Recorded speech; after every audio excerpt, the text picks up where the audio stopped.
This is R2D Tech, and this week we're going to be unboxing the Apple Watch Series 7 and then doing a bit of a review and comparing it to the Apple Watch SE to see whether it's worth the upgrade or whether it's worth buying the Series 7 over the SE, so stay tuned. Let's get straight into the unboxing. So when you open the main box, which is as always nice, solid and premium, you're greeted with a cool piece of art, which I will probably keep, and the box for the Apple Watch itself, which on the inside you have the Apple Watch on the right and the fast charger on the left, along with some documentation.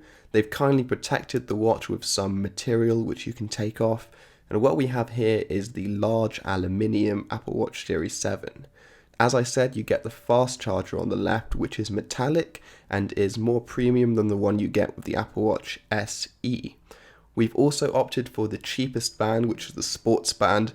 You can also get the sports loop for the same price, but we opted for this one here. And as you can see, it does fit quite nicely on the wrist. So that was the unboxing, always a special experience with Apple products, but now let's get into a few of the key features of the Apple Watch Series 7, along with how it differs from the Apple Watch SE, which is actually the watch that I'm currently rocking right now. First up, let's talk about the display, because that's the most noticeable difference between the SE and the Series 7 at a glance. So with the Series 7, you do get a slightly larger display, and it does go all the way to the edges, and it looks as if it wraps around the edges as well, which is quite nice aesthetically, but it also means that on the Series 7, you can fit a bit more information on the screen, you can get slightly more complications, and also there are some special watch faces which also utilize this edge section to display the time, and it can look quite nice as well. Whereas on the SE you're a bit more restricted, granted though you do still have plenty of space for most things. Now the other big difference in the displays is that the Series 7 has an always on display, and that is a very cool feature indeed. So with the Series 7 you don't have to raise your wrist all the way to check the time, for example. You can just discreetly glance over at your wrist even if it's down and you'll still see the time because it's always on the screen, just slightly more dim. That can be really useful if you're in class and you don't want to raise your whole wrist and have the full brightness of the display. Or if you're in public, sometimes it can look a bit weird to have to activate the display by raising your wrist all the way.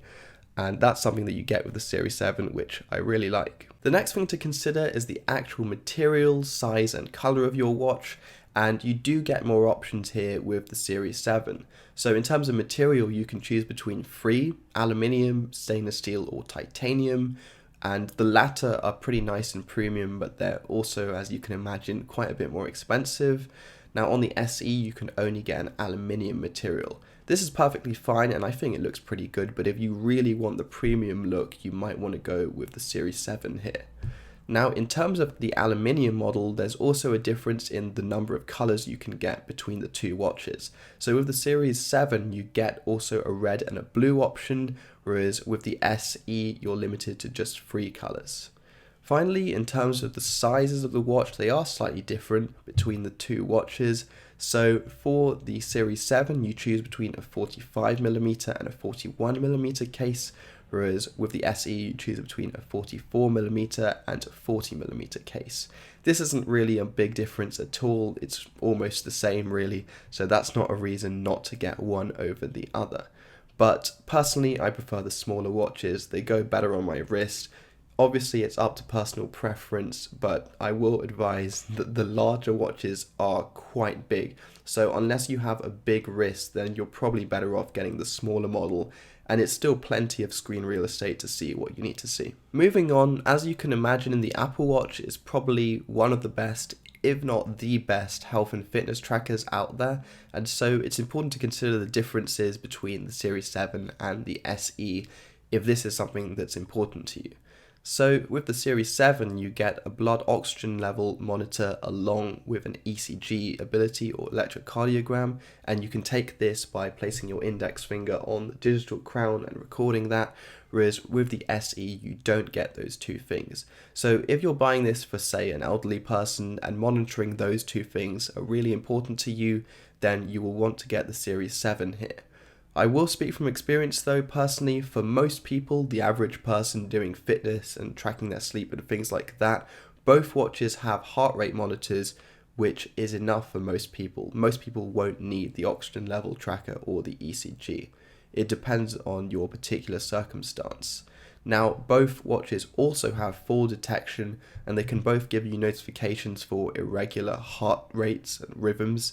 So that's something to note. You'll still get that fall detection if you want to give this to a relative or something.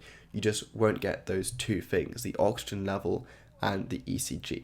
The next difference between the two watches are the internals, in particular the chipsets that you get. So with the Series 7 you're getting the newest chipset, the S7, whereas with the SE you're getting a previous generation chipset, the S5. Now this will save you a bit of money of course, and to be honest the performance difference is going to be pretty unnoticeable at the moment. I've been using the SE for a while now with the previous generation chipset, and it's absolutely rapid. There's no noticeable lag, so upgrading to the Series 7 isn't going to really change much at all. The only thing to consider is that having the latest chipset might mean that the device lasts you a bit longer, so that's something to think about as well. The other difference between the two watches is that with the Series 7 you get something called the U1 chip, which you don't get in the SE, and that just improves tracking and GPS location, basically spatial awareness of the watch slightly, and that's not really a big deal to have on a watch. If it was with the phone, it's a pretty big deal because you can use AirTags more effectively, but it's not something very big that you would want to have on a watch, so I wouldn't buy the Series 7 just for that reason. Now in terms of power and battery life, you do get a slightly faster charger in the box with the Series 7, and it's also a metallic one, which is nice, which means that you can charge the watch up faster than you can the SE. So if you're really time constricted and you need to be able to get the watch charged up a lot quicker, then the Series 7 might be the one to consider for you. But to be honest, most people charge their watch at night anyway, so for most people I'm guessing it's not going to be a reason to buy one watch over the other. In terms of battery life as well, both watches are pretty much equal. They quote 18 hours of battery life, and from experience you can pretty much wear these watches all day and you'll easily get through the day, as long as you're not, for example, using the map constantly for the whole day, which is a very unlikely scenario. Now the Series 7 does have that always on display, so that does reduce battery life slightly, but again both watches have excellent battery life, and a full day of charge is pretty much all you need because you can charge during the night or in the morning. A couple of extra things to mention which are actually common between the two options, so not a reason to choose one over the other, that both watches, the Series 7 and the SE, can come in either a GPS only option or GPS plus cellular. Now cellular will be important if you want to be able to leave your phone at home and still get things like text messages and calls, but for most people you'll be carrying your phone on you anyway, or it will be within range at least, so you can save a bit of money by getting the GPS only option, which is what I've done, and it works out pretty well. But if you want to be able to go on runs and stuff and leave your phone at home and still get calls and messages, then you might want to consider paying a bit extra for that cellular option. Also, both watches are waterproof up to 50, or water resistant, sorry, that's important. Both watches are water resistant up to 50 meters, which does mean that you can take the watch safely in the shower or on swims, and it should be fine as long as after you're done you click the water ejection button on the actual software itself, and that will eject water from things like the speaker so it doesn't get stuck in there or any debris doesn't form when it evaporates. But I will give you one tip, which is that if you've been in salt water, then you do want to rinse the watch a bit with some cold fresh water afterwards, so that when the water evaporates it doesn't leave lots of salt over the mesh in the mics and the speaker as well. Finally, let's talk about price, because for most people that will be the distinguishing factor over which model you can get. So the base model Series 7 starts at $399 US, whereas the base model SE starts at $279 US. Now that's over a $100 difference between the two.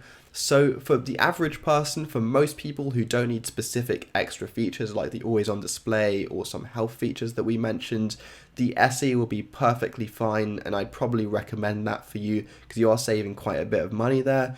But for people who want a more premium finish or more premium features, then you might want to consider the Series 7 if you have that extra money to splash out.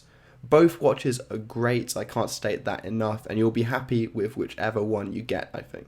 That's all I have to say in this video. If you want a follow-up on anything that I've mentioned, then please let me know in the comment section, or if you still have any questions or anything you'd like to discuss, also in the comment section below, and I'll try to respond as quickly as possible. If you like the video, then please give us a thumbs up just to let us know. It's quite nice to have some feedback as well sometimes. And if you want to see more content like this in the future, then by all means hit the subscribe button and the notification bell below. We'll see you next time.